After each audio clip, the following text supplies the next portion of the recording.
Allah'a aytıptır da Muhammad'ın Kudayı egerde mağa uşul emeden jol açıp berseň bu yerden probkadan jol açıp berseň men saga iman keltirem işenem dese akырын jol açılıp başlaptı.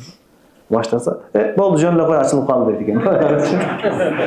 Bayağı askerden sonra ne oldu saga dese geçinde üye barsam dedi eşiktin tübünde bir kapçıkta 100 dinar dep жазылып turuptur. Kireşe köp bolsa bunu bir kraynik turbaga salıştıra turgan bolsun kireşe kire turgan turba çoň bolsa çıgaş anıqı şu kiçinekey bolsa şu tamçılap tursa da. Bolsa anda jawap işlesek.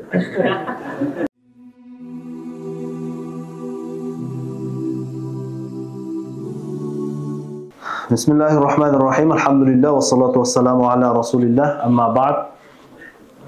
Adam balasının bardıq adamlar jaşoosун bir idealdуу boluşun kalayt da bardıq jaktan жетишкен bolsa, misalı materialny jaktan dagı hiç kimge bir muhtaç bolup kalbay turganday bolsa, anan başka moralny jaktan dagı bir üy-бүlödө ызычуу bolbosa, бүт кыскасы жетишкен жашоону bardıq adamlar kalayt.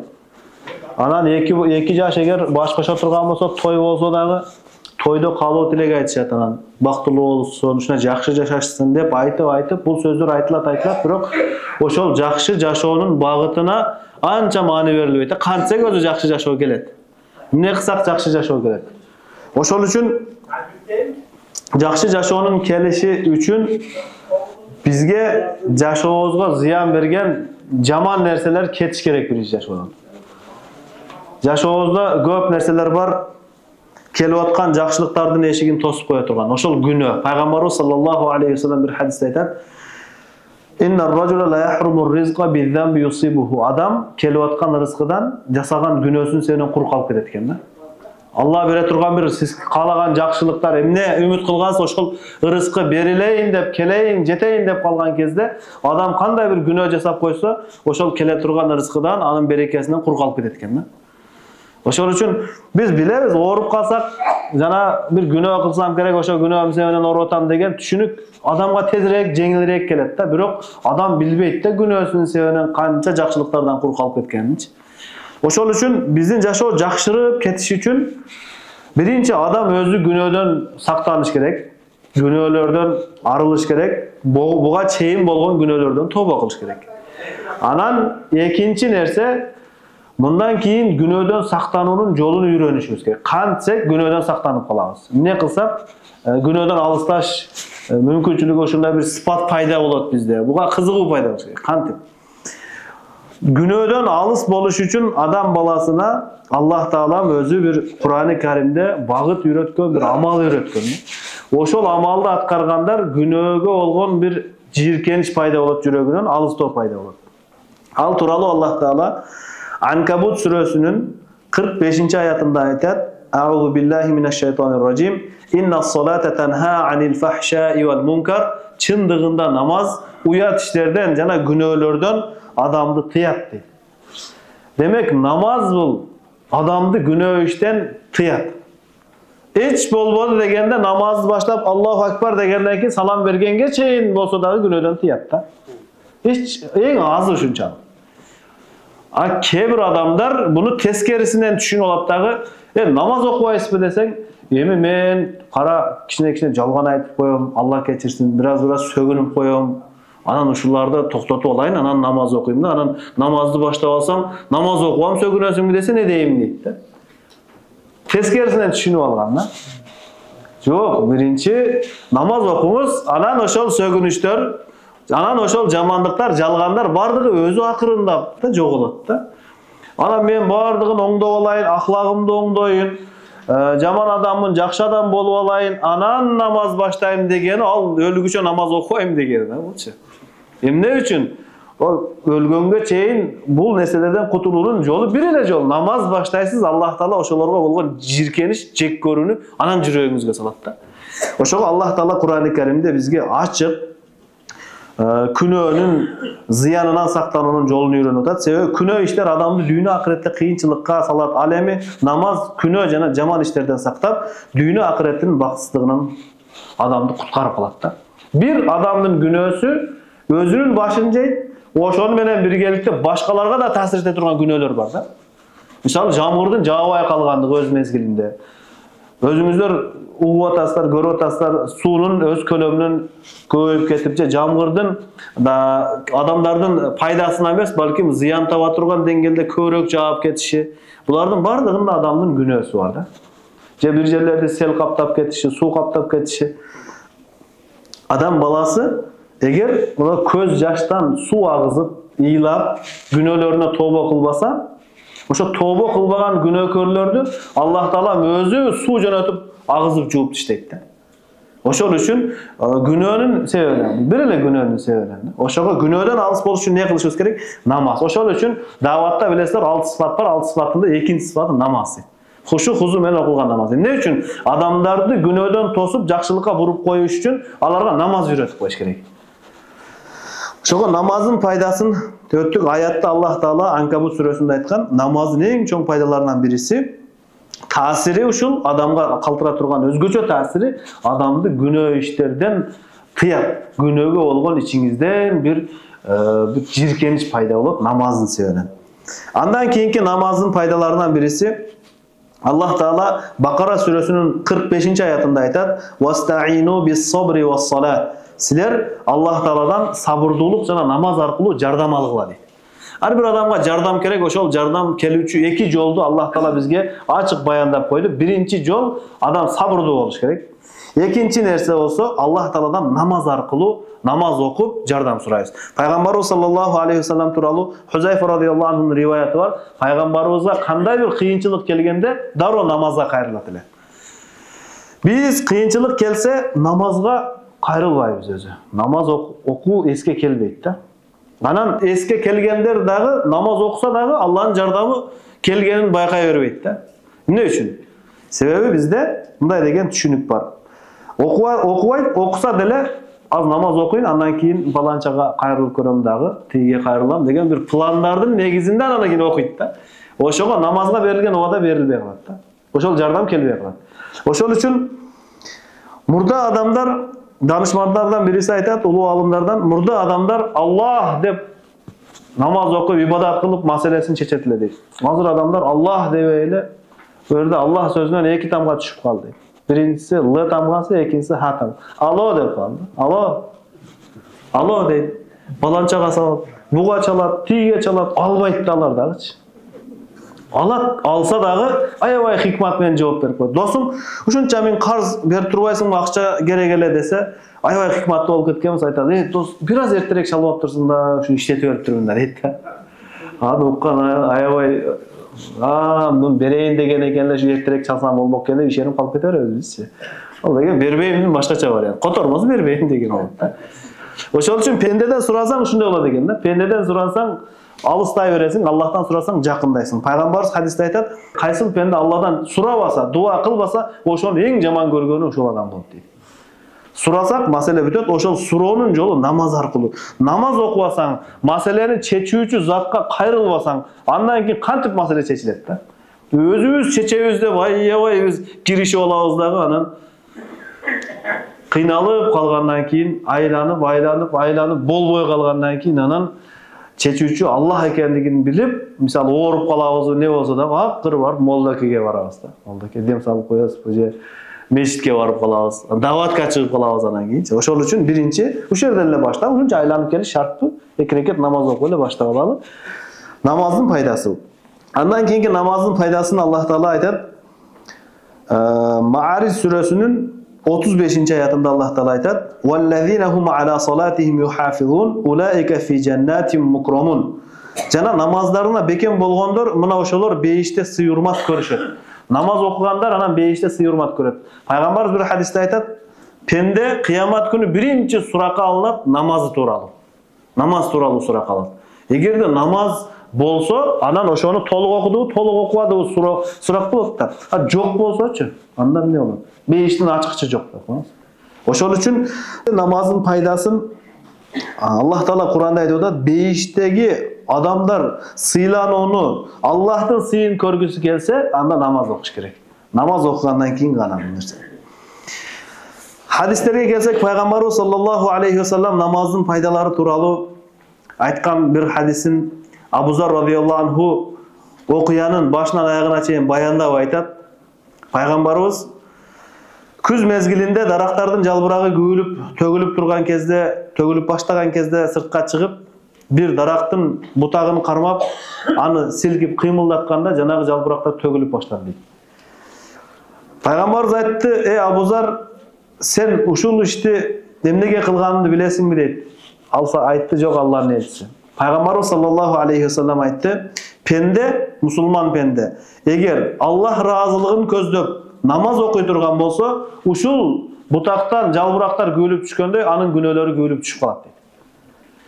Демек, өсүү өнүгүү үчүн биринчи кадам намазды башташ керек экен. Намаз баштасаң жаман иштен сактанат экенсиң. Баштаганга чейинки мурунку жаман иштериң ушинтип күйүлүп түшүп калат экен да. Жакшылыкка эң чоң себеп намаз окуу экен. Өзүңүздөр билесиздер, кайсыл адамдын жүгү оор болсо бийиктикке чыга албайт да, кыйналат. Ошондой эле бул дүйнөдөгү биз ушу жерге түшкөнбүз. Аллах Таала Адам ата менен Хава энебиздин кылган Аллах Тааланын өкүмүн аткарбай калгандыгы себептен аларга эскертүү катары жерге түшүргөн да. Жерге түшкөн деген ылдыйлап түшүп келгенбиз жерге. Эми бул жерден биз Аллах Тааланын өкүмүн аткарып туруп кайра бейишке көтөрүлүш керек да. Билесиздер, ылдыйдан өйдөгө чыгып аткан адамдын жүгү оор болсо кыйналат да. Адам эмес, эшек дагы кыйналат да, жүгү оор болсо. Ошол бул дүйнөдө жашообуз оңолуп кетиш үчүн биздин кыйнап аткан нерселер күнөөлөр да. Ошо күнөөлөрдү көп түшүрүп салгыңыз келсе, намаз башташ керек. Намаз окуш керек. Кээ бирлер келет го, аябай жүрөгүм сыгылып атат, кыжалатмын, мен не кылайын? Биринчиси жашоосуна нааразы ошол адам, экинчиси намаз окубайт да. Мурдакы доорлордо билесиздер, эмеде китептерде, кээ бир видео роликтерде баягы падышалардын элесин чагылдырганда ушунтип башын кармап ойлонуп отурган кишилерди чагылдырат го. Падыша дегенде ушундай элес келет да адамдаргачы. Ошондой бир аябай кыжалатчылыкка батып калган падышалардын бириси, эми падыша деген дүйнө материальный жактан эч маселеси жок деген киши да алчы. Ошондой падышалардан бириси отуруп аябай жүрөгү кыжалат болуп, неге жүрөгү кыжалат болгонунан билбей, андан кийин вазирге айтат экен да: вазир, бул эмне бул? Бардык нерсем бар, недир жетпегендей болуп атат. Аябай кыжалатмын. Эмне кылсам болот десе, вазири аябай данышман киши экен, карап туруп: "Падышам, сиз 99 деген эрежени иштетип көрүшүңүз керек" дейт. Бул эреже бизге да керек. Биз да иштетсек болот, түшүнсөк болот. Анын кандай айтчы мага десе, тиги аскерди көрдүңүзбү дейт. Падышанын хан сарайын коруп турган аскерлерден бирisi. Эми аскер жөнөкөй эле киши болот да, жөнөкөй жашайт. Ошол аскердин үйүн аныктайсыз дагы, ошол аскер бир муктаж, өзү айлыкты күтүп жашап атат. Ошонун эшигинин астына бир капчык толо, бир капчыктын үстүнө 100 динар деп жазып, 99 динар салып, эшиктин түбүнө коюп коесуз дейт. Макул деп, анан кийин барып таштап, эртеси күнү караса, вазир менен падыша карап турат. Аскер кирип келип, ишин баштаган, иш ордуна турду, көздөрү кызарып кеткен, кыжалат, настроение жок экен да баягынча. Падыша көрдүңүзбү дейт. Көрдүм го, бирок байкабай атам да, не айтмакчысың мага, 99 эрежесин жүрүңүз ачыктайм деп барып, баягы аскерден сурайт: "Не болду сага?" десе, "Кечинде үйгө барсам" дейт, эшиктин түбүндө бир капчыкта 100 динар деп жазылып туруптур. Ичин санап көрсөм 99 экен. Эртең мененге чейин үй бүлөбүз менен 1 динарды издедик дейт да. Кыжалат болуп, таппай, мына ушуга аябай ачуум келип отурам десе, вазир айткан экен: "Падышам, көрдүңүзбү, сиз да ушундайсыз да" депчи. Ушуга айтпайсызбы: "Акмак, 99'u турат го колуңда, бирди не кыласың, иштете бер ушуну." Туурабы? О, бирди тапсаң не болду ал бирди? Сиз да ушундайсыз, падышам, сиздин жашооңузда 99 жакшылык бар, дагы бирди издеп атасыз да. Ол бир жок буякта. Ал бейиште ал. Ошондой адамдар кыжалатчылыкта. Кыжалат. Неге? 99 бар, аны көрбөйт. Ошол 99га ыраазычылык табып, жүрөгү кенен болуп калыш үчүн бир ушу намаз да. Намаз окуйсуз, Аллах Таала жүрөгүңүзгө кененчилик берет, рахат берет, ийгилик берет, жакшылык берет. Биз өзү жакшына эле намазды баштап калабыз өзүчү. Намазды баштап, жакшына окуп туруп, анан аябай бир сүйүнүчтүү бир нерсе болуп кетсе, же бир ишибиз жүрүшүп кетсе, анан кийин намаз окуй коебуз да. Бардыгы баягы эме макал бар го, эшеги лайдан өткөндөн кийин дегендей, биздики ушундай да. Проблемага түшүп калса намаз окуйт же. Бирөө намаз окуп калыптыр, не болду? Банктан кредит алып ушу төлөй албай калдым эми. Акыркы вариантта илажы жок, анан намаз окуйт да. Ошентип намаз окуп калабыз. Анан ал дагы бүтөт. Аллахтын жардамы келет. Жардам келгенден кийин унутуп калат, уже намаз окуй коет да. Meçitin aldan birinci ötkönde jürögü cızep ötkötüp, kiyinbe mi Allah ötkötüp kalat. Anan keyin. Eger eşitin tübünde bir davaçılardan bir eki oturgamasa, bunday narık köçömüne aylanıp ötkötüp. Meçitke jür dep kalsa açılır. Uşunday adamlar var eken. Kıynalganda Allah'ını istep, Allah'a vada berip alıp, bir jolu bir kişiге joluktuk. Butu sınıp, voleybol oynap sekirip turup jerге түшүп атканда butu kıyşat düşüp kalıp, butu üzülüp ketken eken, sınıp ketken eken. Үйünde 6 ay jatıp turup. 6 ay azan ugulat deydi, bara albayım deydi. 6 ay Allah'a vada verdim. Ya Allah men butumu ayıktsa ele ben meçitke baram. Anan jolup kaldı. Anan keyin suradı, siz bardınız ona meçitke sen? 6 ay oldu bara elekmin deydi da. İhtiyat bolunuz anda, ikinci butunuz dağı nerede olup kalmasın anan. Allah'a vergen vadalar jakşılıktın üstünde oldu. Jööttөрдөн biri svetoforda turgan eken da, bayağı tığımda, probkada tursa, anan jol takırda açılbaydı eken da. Anan jööt, evrey uşunday adam bolat da, Allah'a aytıp tur da, Muhammad'ın Kudayı, egerde maga uşul emeden jol açıp berseň, uşu yerden, probkadan jol açıp berseň, men saga iman keltirem, işenemin dese, akırın jol açılıp başlaptı. Başlasa, boldu jönle koy açılıp kaldı deydi eken. Bizdiki şunday da. Allah şu jardan berseň men munday kılıp yetlem, anday kılıp yetlem dep, anan keyin oşonon beri iş bütkön, birok dagı ele kılalek bizde. Allah kıldı, biz kılalek bizde. Oşol üçün biz kuvanganda da, kaygırganda da bu namazı taşlaranga bolboyt. Emne tapsak şu namazın sebebine taap atabız. Emne jogotsak namaz okubagany üçün jogotatabız da. Oşol üçün Peygamberimiz sallallahu aleyhi ve sellem bir gün namaz turalıp aytıp atıp turup mınday hadis aytты. La imana liman la amanata lahu. İmanı bolboyt kaysı adamdın amanatçıl sıfatı olbosa. Tagırak aytkanda imanı toluk emes adamdın. Amanatga kıyanat kılat misal. Wa la salata liman la tuhura lahu. Daratı jok adamdın namazı kabul bolboyt. Bu darat iliminin zarıldygyny bayandap atat Peygamberimiz. Wa la dina liman la salata lahu. Namazı joktun dini jok. Kebirler aytıp koyup, alhamdulillah da tur ayta albayt özüçü. Alhamdulillah endi biz dagı musulmanbız, Kuday deybiz. Anan kelinçegim namaz okuyup. Kelinçeğiniz namaz okusa siz musulman okulasınız onda. Kebirler uşunday da. Kelinçegim 5 muallama. Kelinçeğiniz özünün 5'ini kurup siz canım. Uşuntu Peygamberimiz aytdı da namazı joktun, dini jok deydi. Al degeni musulman emes degeni emes. Dini toluk emes anı. Dinine bu köngül burbay atat degen manida. Oşol üçün. Hadistin rivayetinde innema ulanısında innema mawdi'us salati mined dini ka mawdi'ir ra'si minel cesed. Namazdın dindegi ordu denedegi baş siyaktı deydi. Makal var bilesizler. Baş iştebegenden butu kolu şoru degen. Ne degen? Başım iştebese narı ver jürö rezin çarçap. Emne kılgan işingin natijası jok degendey. Namazı jok. Anan keyin 2'ni 4 kılayın dep jürgönler jaman köp da. Namaz okuysuzбу? Jok, wagtym jok. Birok tirikçilik kılış kerek, anan keyin tiginde boltat, bolboy atat, işim jürüşpey atat. Jürüşpeyt da. Jürüşpey kalsın deysen alan. Nege? Namaz okubayt da alçı. Namaz okubasanız, oşol rızkını berүүчү zatты razı kılbasaң, anan kolundagy oşonun rızkısın kanty bolasın anan keyin.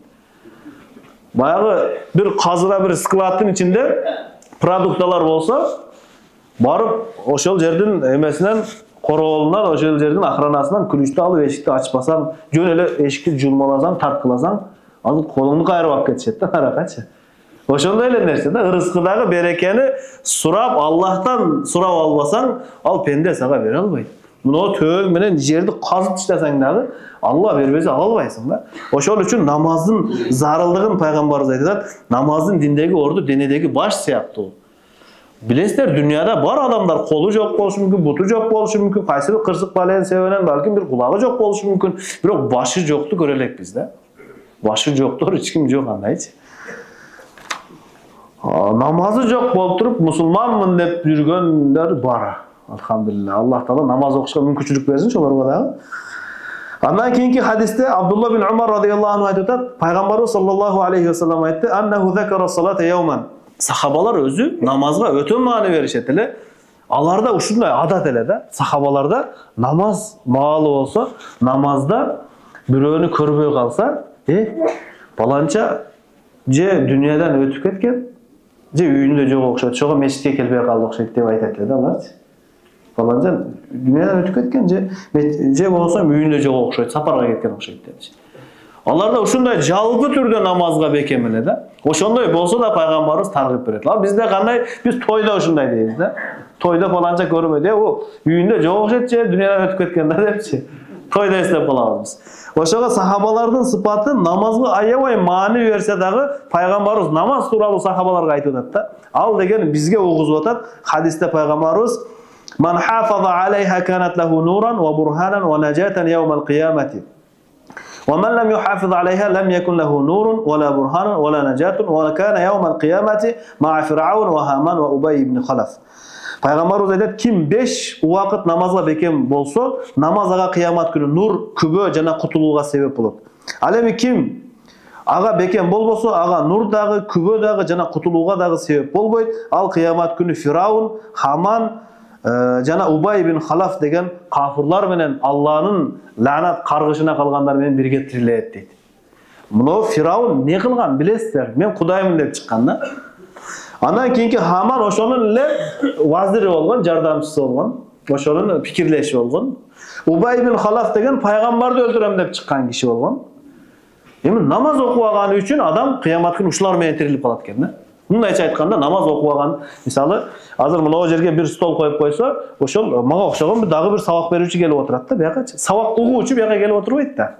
Эми ушул теңдештер bir катар отурган болсо, демек ошол муногу адамдар менен чогуу тирилет деген ушуларда эле жаман иш кылды деген сөз да, алчы. Намаз окубаса. Биз билебиз, баягы bir иш жасап койсоң күнөө кылдың сен деп койт го. А жасабай дагы күнөө кылыш мүмкүн да. Намазды окубай койсо күнөө болот да.